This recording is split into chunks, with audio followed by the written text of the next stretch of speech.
Here I will show my advanced big tank rig and why I call it advanced. When you select the big arrow here, it is basically the master controller. You can move forward and backward, and the tank treads, wheels and gears will move accordingly. You can rotate, and the opposite side will move in the reverse direction like it would in real life. We got a bunch of options here on the right side.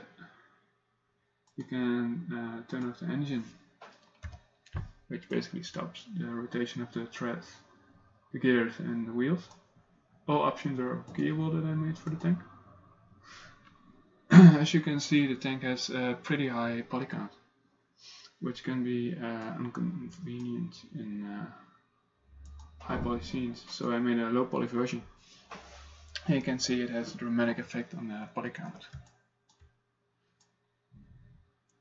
which is easier for animations and performance wise. Everything you do in the high poly count is converted back to the low poly count.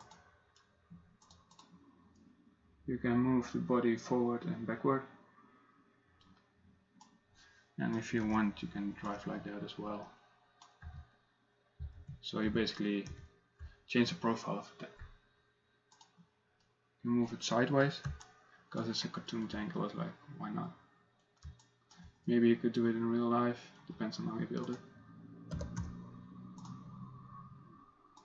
You can move the body up and down, and now it's like a low tank driver, which is pretty cool.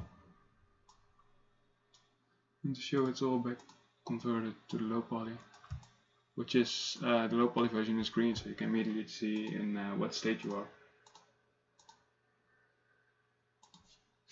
Let's put it all back together.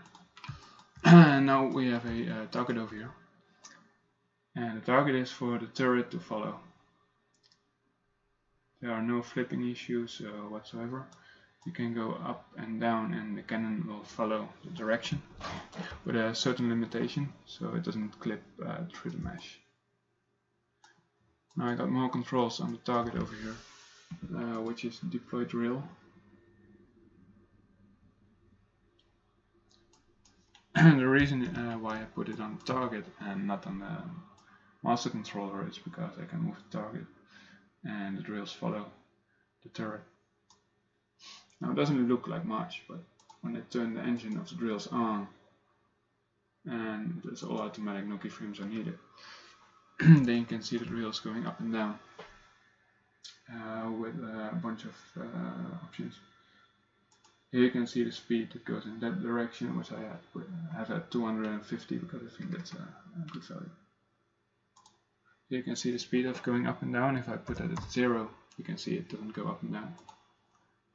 And if I put it at like 10, it just goes up and down. And here you can see how far it goes up and down. If I put it at 0, it stays at the top.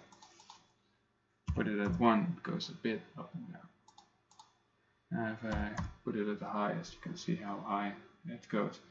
It has limitations, so it can go all the way out of the drill holder on both sides. So it always looks correct.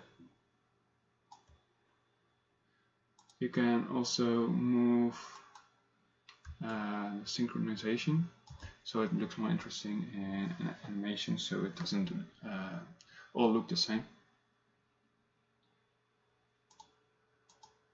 And you can move it back, and you can play with all these options.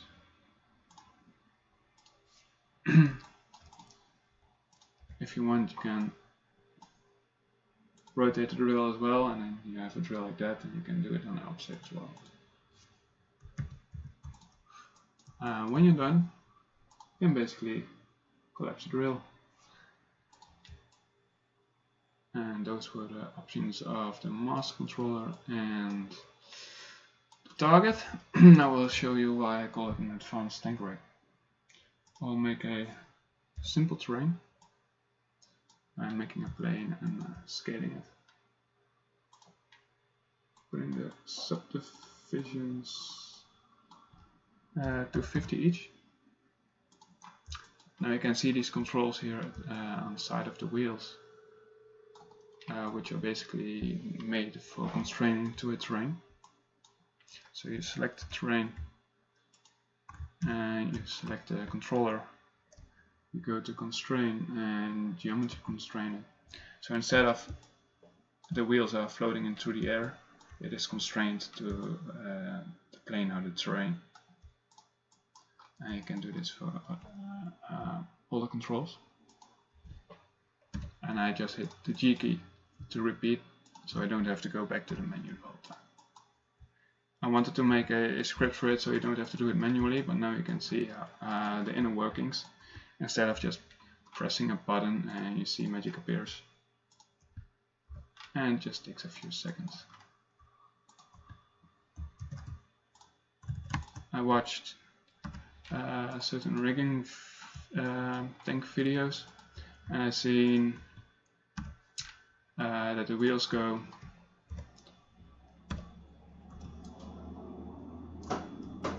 up and down, and you can do that for every wheel, and then the chain follows as well. I don't have that because that wouldn't be realistic, because the chain is being pushed from the terrain. You can't move the chain itself. It doesn't make any sense.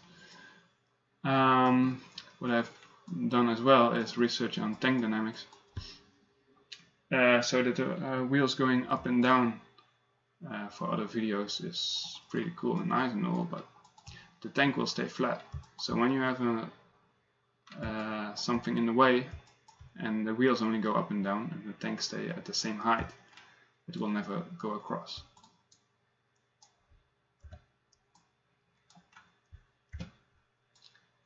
With my tank, however, when you change the terrain, the tank just follows. No matter how high, no matter how low, it just follows.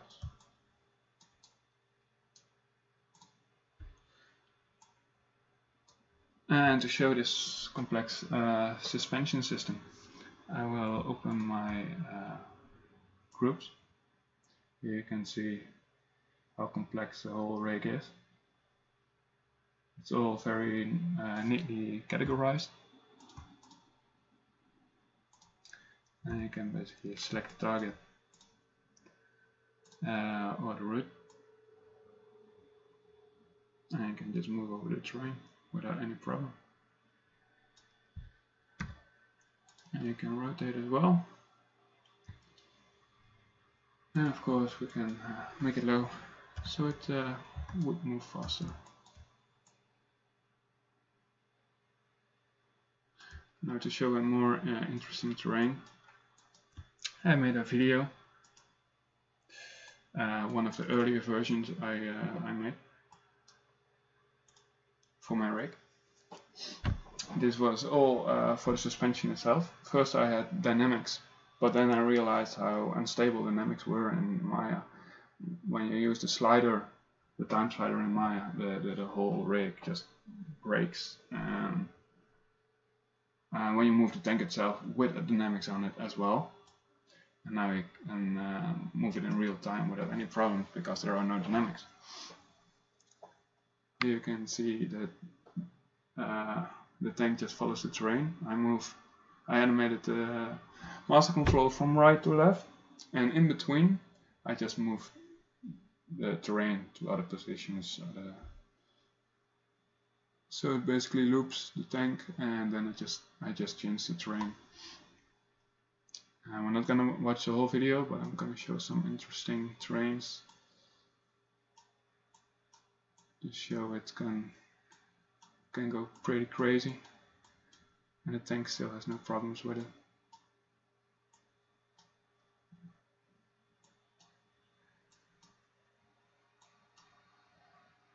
Let's see here. There we go.